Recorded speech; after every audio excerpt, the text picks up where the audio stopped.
Hi, I'm Chris Kumis. Welcome back to Ruland's Collar and Coupling Corner, the only weekly show that answers your shaft collar and coupling questions. This week's question comes to us from a user in Reynoldsburh, Ohio. They ask, I'm trying to connect 2 1/2-inch keyed shafts and need a rigid coupling with 15,000 inch-pounds of torque. Looking at your 1.5-inch rigids, I see that they're capable of 10,000 inch-pounds of torque. Could it work in my application? We rate our rigid couplings based on slippage on the unkeyed shaft. Once a keyway is introduced, the failure point normally becomes the shear of the key itself. Since a rigid coupling is made from a single piece of material, such as steel or stainless steel, with no flexing elements, it has a tremendous amount of torque capacity.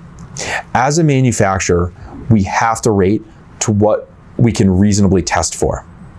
We have no way to account for material differences between the key stock, keyed shaft, and fit differences that occur between the key slot and the key stock.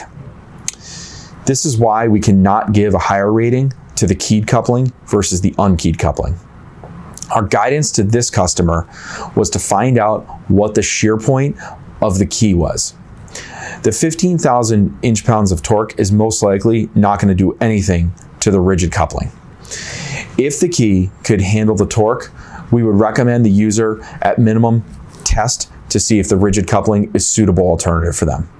Thanks, and I'll see you next week.